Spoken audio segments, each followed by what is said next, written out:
Bom, gente, é o seguinte, a gente estava assistindo aqui o Canal Brasil e a Dilma estava falando, dando uma entrevista para aquele blogueiro chapa branca, Luiz Nassif, que recebeu quase 6 milhões do governo do PT. Então ela estava lá e eu me senti, assim, num avant-première de um filme chamado O Golpe, né? Só que o golpe, né, é o golpe de verdade, é o golpe que eles estão querendo dar, né, que o PT quer dar no Brasil, quer dar nos brasileiros, na democracia, na Constituição Federal.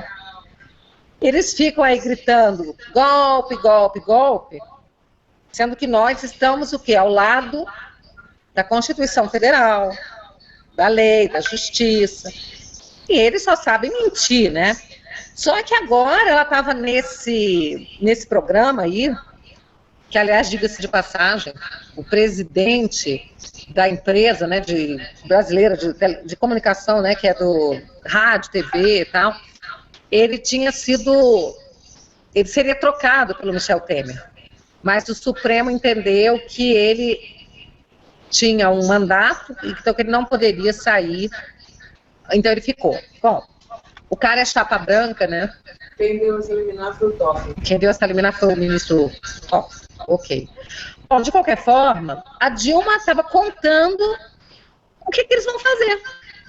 Ela disse o seguinte, falou do golpe que ela está levando, do absurdo, falou um monte de asneira, um monte de mentira e absurdo, falou da lambança do governo Michel Temer e disse que ela tem que ganhar no Senado, porque daí eles vão fazer um grande pacto e ela vai convocar, então, um plebiscito para trocar todo mundo. Gente, isso é exatamente a receita que foi usada na Venezuela. A receita é exatamente a mesma. Se você tem os mesmos ingredientes e faz a mesma receita, o resultado vai ser o mesmo, o bolo vai ser o mesmo. E esse bolo que está sendo servido na Venezuela é um bolo indigesto, né, gente? Não tem comida, não tem papel higiênico, não tem mais empresa, não tem emprego, só tem miséria, fome. Acabaram com os empresários, com a classe média, só tem pobreza. E um ditador no poder que se chama Maduro. É isso que o PT pretende implantar aqui e está fazendo de tudo. Ela disse, eu tenho que ganhar no Senado. E o Janot é peça fundamental para isso, porque está fazendo de tudo para atrapalhar o mínimo de governabilidade do governo Temer. Agora ele quer tirar os senadores que vão votar o impeachment. Ele quer tirar o Renan, ele quer tirar o Jucá. Né? Aí a gente vai falar sobre o pedido aí de prisão, mas eu queria só apresentar o quadro. Esse filme, o avant-première do golpe, que eu estava assistindo agora. Olha, é bem indigesto. Eu queria passar um pouco a palavra aí para a Cláudia, das impressões dela, e depois o Alex, tá bom? Aí, Claudinha.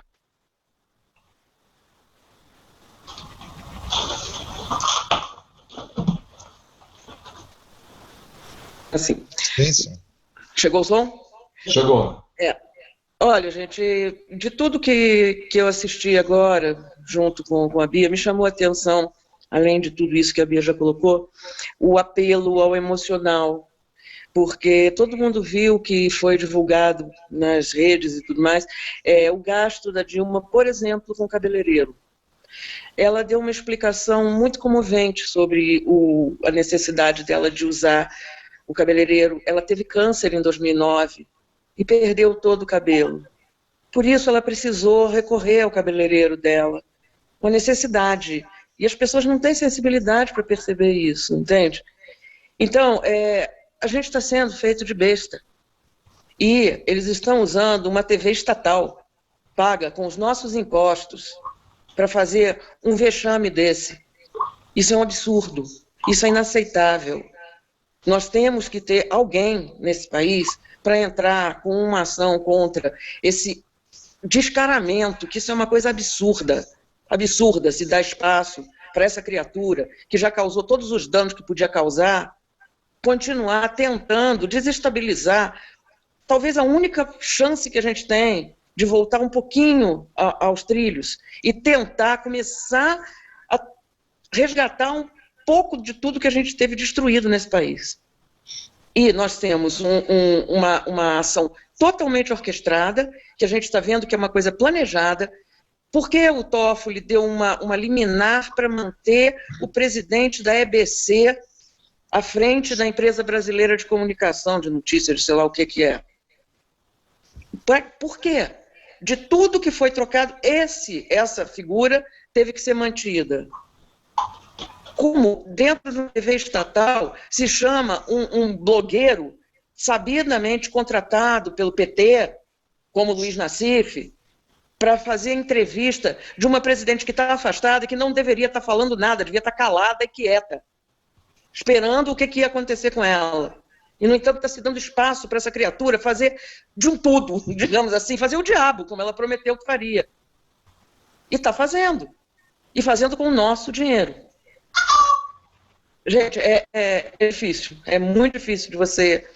Seguinte, a gente estava assistindo aqui. E o Brasil tem uma grande chance de estar saindo dessa crise com um governo interino.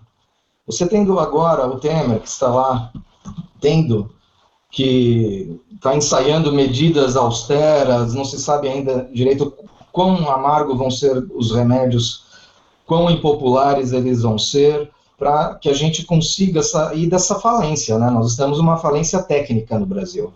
E esse governo interino é uma grande sorte, é uma oportunidade única, porque você tem o Michel Temer sem o menor indício, ele já falou, inclusive, que não quer se reeleger, então ele está livre para ser técnico, ele tem condições de estar... Se ele não continuar cedendo tanto, né, ele tem condições de estar articulando tudo isso para estar acontecendo. Imagina a gente ter agora que parar essa oportunidade de ouro, de poder estar resolvendo isso com os remédios amargos que forem, para estar entrando num processo de eleição que nem tem como ser feita, que é inconstitucional, as cláusulas que não permitem uma nova eleição agora, elas não sofrem PEC, não adianta fazer PEC só com uma nova constituinte, daí se faria, igual a Bia estava me dizendo hoje, uma constituinte só para isso, o que ia ser mais atraso, a gente não tem mais tanto tempo para ficar esperando a economia se recuperar. Para quê? Para que a gente vá entrar numa campanha eleitoral do quê? De promessas? Quem que vai subir num palanque? Quem que vai financiar?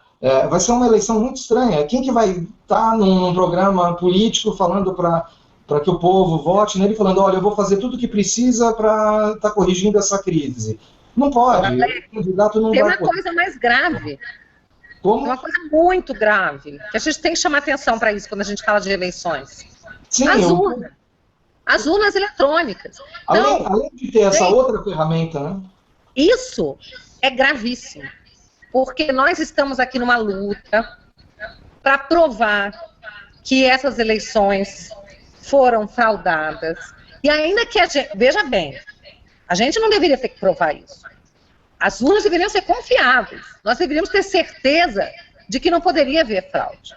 Então, só o fato das urnas não serem auditáveis e o tanto de evidências que foram encontradas, de urnas que já começaram com não sei quantos votos, né, e coisas desse tipo, aquela história estranha da apuração. Agora, a apuração secreta, por si só, já é suficiente para invalidar essas eleições. Agora, então, partindo desse princípio, a Dilma seria ilegítima e o Temer também. Só que nós temos que percorrer todo o caminho, passo a passo. Nós tiramos a Dilma. A gente quer que o Temer tenha governabilidade, para que se resolva essa situação, enquanto o TSE resolve se vai anular ou não a chapa, mas a gente precisa de tempo para isso acontecer. Governabilidade. Bia, eu bato de novo nessa tecla. A população deve se questionar como que se daria uma campanha eleitoral em cima da hora agora? Que candidato que vai estar com uma pauta na sua campanha de resolver os problemas e quem que vai estar com populismo, quem vai estar empurrando de novo para poder ganhar umas eleições o que precisa ser feito para frente. E quem tem o dinheiro todo? Quem tem o dinheiro que foi roubado, desviado no Petrolão? Só o PT, PCdoB, como o ministro Gilmar já disse, eles têm dinheiro para se eleger até 2036, sei lá, entendeu? É mais de 2030, não lembro se é 32, é que eu tenho que fazer os cálculos aí, mas eles terminaram com o financiamento privado de campanha, então, empresário, então não pode doar, só mesmo o de financiamento público, e daí você tem um fundo partidário, essas coisas. E quem tem dinheiro, gente?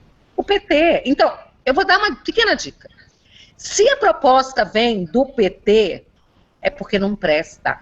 Então não adianta nem pensar muito, fazer cálculo, refletir. Está vindo do PT, não presta. A gente já sabe que o PT é uma organização criminosa. Eles têm um intuito que é permanecer no poder a qualquer preço. Do PT e da Marina. E a gente tem um exemplo, o que aconteceu em Cuba, na Venezuela, são os amigos do PT, gente, é Fidel, são os irmãos Castro, é Chávez e Maduro, eles são os comparsas do PT. Então é só olhar o que aconteceu lá que a gente sabe o que vai acontecer aqui. Não precisa de muito esforço, não precisa ser muito brilhante. O laboratório já está pronto. Hein? Mas sabe, Bia, eu acho que isso já não é mais segredo para ninguém, sabe? Eu acho que as pessoas já entenderam isso. Quase todo mundo já entendeu isso. A questão é que, primeiro, só para pontuar sobre essa questão aí de novas eleições, essa baboseira toda, isso é muito coisa de terceiro mundo, sabe? De republiqueta, é uma coisa que é inconstitucional, é uma ideia assim, que não tem nem pé nem cabeça, uma coisa completamente estapafúrdia. Então, sabe, só o fato de se estar ventilando isso já é uma Venezuela, coisa desenvolvida. Na Venezuela aconteceram 18 plebiscitos que o governo ganhou. Isso foi colocado em algumas situações como prova de que havia uma democracia na Venezuela. Tanto que foram realizados 18 plebiscitos e o governo ganhou todos. Mas isso é cara do Foro de São Paulo. Isso é cara do Foro de São Paulo. Numa eleição, os candidatos vão ser Lula e Marina. Já foram divulgadas várias pesquisas com esse resultado, sejam pesquisas compradas ou lá o que seja, o fato é que eles estão tentando direcionar tudo nesse sentido. Esse é o projeto, esse é o plano. E eles estão executando. E a gente não está conseguindo frear isso. E aí a gente tem ainda uma matéria agora, no Estadão de hoje, que o Luiz Barroso, ministro supremo, esteve num evento na UNB e disse que num presidencialismo é quase impossível não achar infração orçamentária, e que por isso, crime de responsabilidade no Brasil não basta para destituir presidente. Eu vou pegar esse celular que eu tô lendo e vou quebrar. Eu só não vou quebrar porque é meu e custa caro para comprar outro, mas dá muita raiva ler um negócio desse. A Cláudia estava bufando aqui há pouco, assistindo a entrevista da Dilma, calma, Cláudia, respira, Cláudia. E agora sou eu que estou com ódio, sangue nos olhos, de ler o Barroso falar uma coisa dessas. Eu tuitei aqui dizendo que o Barroso é o mais venal dos 11 ministros do Supremo, é o mais venal, porque é um constitucionalista, entendeu? É um cara que tem estofo, tem base, e, no entanto, usa o seu conhecimento para o mal, para ferrar com a nossa república, para ferrar com a nossa vida, das pessoas que são honestas, que são corretas e que querem que as coisas andem, né, de acordo com a Constituição. Então, assim, é muito duro. Mas a gente não se dá por vencida, não.